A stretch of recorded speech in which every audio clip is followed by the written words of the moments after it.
ಸೃಜನ್ ನಮಸ್ಕಾರ, ಕಾರ್ಯಕ್ರಮಕ್ಕೆ ಸ್ವಾಗತ. ನಮಸ್ಕಾರ. Thanks for your kind words. ಹೇಗಿದ್ದೀರಾ? ಗುಡ್. ಸುಸ್ತಾಗಿದ್ದೀನಿ.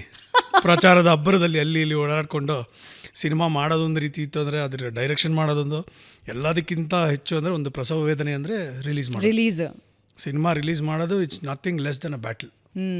ಭಾರಿ ಕಷ್ಟ ಇದೆ.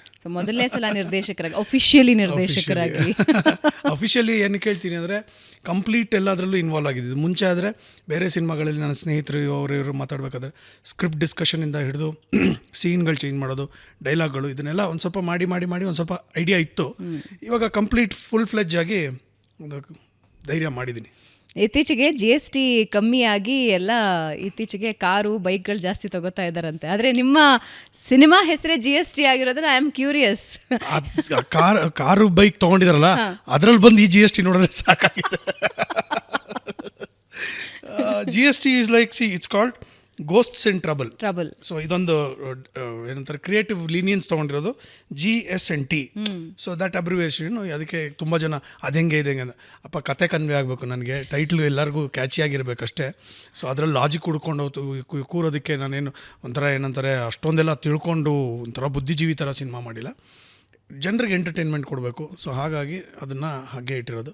ಸೊ GST ಈಸ್ ಗೋಸ್ಟ್ ಅಂದ ತಕ್ಷಣ ಏನು ಹೆದರ್ಸ್ತೀವ ಅಂತ ನಾನಿದ್ದಾಗ ಹೆದರ್ಸೋದಕ್ಕೆ ನಂಗೆ ಬರಲ್ಲ, ನಗ್ಸೋದಕ್ಕೆ ಮಾತ್ರ ಬರೋದು. So it's an element, just like elements. Hindi ಪಿಕ್ಚರಲ್ಲಿ ತುಂಬ ಪಿಕ್ಚರಲ್ಲಿ ನೋಡಿದ್ವಿ, ಭೂತ್ನಾಥ್ ಅಂತ ನೋಡಿದ್ವಿ. ಆಮೇಲೆ ಇಂಗ್ಲೀಷಲ್ಲಿ ಕ್ಯಾಸ್ಪರ್ ದ ಫ್ರೆಂಡಿಂಗ್ ಗೋಸ್ಟ್ ಅಂತ ನೋಡಿದ್ವಿ. ಸಾಕಷ್ಟು ಸಿನಿಮಾಗಳು ನೋಡಿದ್ವಿ. ಆಮೇಲೆ ರವಿ ಸರ್ದು ಸಿನಿಮಾ, ಅದರಲ್ಲಿ ಕೂಡ ಅದರಲ್ಲಿ ಒಂಥರ ಕ್ಯೂಟ್ ಆಗಿರೋವಂಥ ಒಂದು ಸಿಚುವೇಶನ್ಗಳನ್ನೆಲ್ಲ ಇದು ಮಾಡ್ಕೊಂಡಿರೋದು. ಬಟ್ ಹೆದರ್ಸಲ್ಲ ನಾವು, ಹೊಟ್ಟೆ ತುಂಬ ನಗಿಸ್ತೀವಿ. ಅದೊಂದೇ ಬರೋದು ನನಗೆ. ಸೊ ಅದನ್ನ ಬಿಟ್ಟು ಬೇರೆ ಮಾಡೋದಕ್ಕೆ ಹೋಗಬಾರ್ದು ಅಂತ.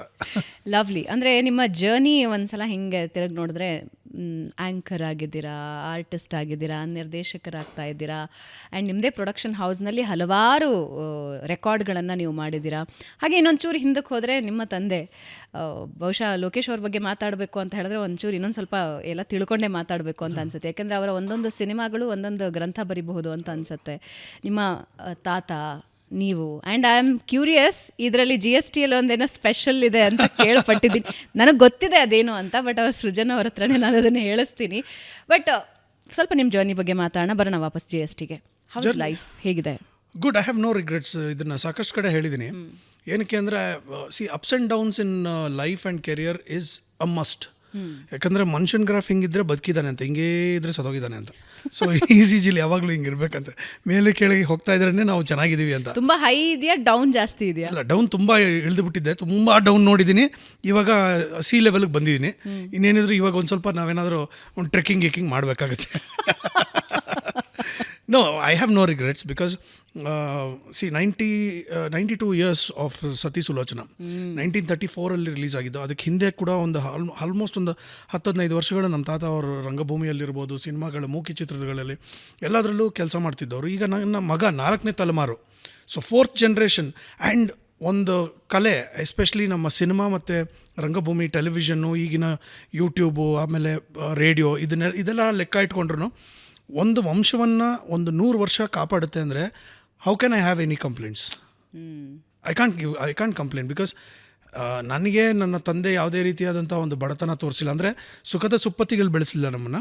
ಎಷ್ಟು ಬೇಕೋ ಹಾಗೆ ಬೇಕು. ನಾವು ಸ್ಕೂಲ್ಗೆ ಹೋಗ್ತಾ ಇದ್ದಿದ್ದು ಬಸ್ಸಲ್ಲೇ ಹೋಗ್ತಾಯಿದ್ದೆ, ಸೈಕಲಲ್ಲೇ ಹೋಗ್ತಾಯಿದ್ದೆ. ಈಗ ನನ್ನ ಮಕ್ಕಳಿಗೆ ಆಟೋಲ್ಲಿ ಹೋಗ್ತಾರೆ, ವ್ಯಾನಲ್ಲಿ ಬರ್ತಾರೆ. ನಮ್ಗೆ ಆ ಥರ ಇರಲಿಲ್ಲ, ನಡ್ಕೊಂಡೇ ಹೋಗ್ತಾಯಿದ್ವಿ. ನಾನು ಬಸವನಗುಡಿ ನ್ಯಾಷನಲ್ ಹೈಸ್ಕೂಲಲ್ಲಿ ಓದ್ತಾ ಇರಬೇಕಾದ್ರೆ ಎಷ್ಟೋ ಸಲ ಕ್ರಿಕೆಟ್ ಮುಗಿಸ್ಕೊಂಡು ಬಸ್ ಮಿಸ್ ಆಯಿತು ಅಂದ್ಬಿಟ್ಟು ಶಿವಾಜಿನಗರ್ಗೆ ನಡ್ಕೊಂಡು ಹೋಗಿದ್ದೀನಿ.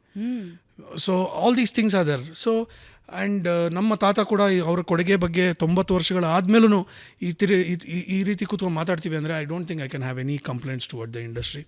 As I said, struggling days ಇರಲೇಬೇಕು. ಸ್ಟ್ರಗಲ್ ಮಾಡೋದು ಅದೇನು ತಪ್ಪಲ್ಲ. ಎಂತೆಂಥ ದೊಡ್ಡವರು ಸ್ಟ್ರಗಲ್ ಮಾಡಿದ್ದಾರೆ. In fact Amitabh Bachchan was a rejected voice in radio. Even he struggled.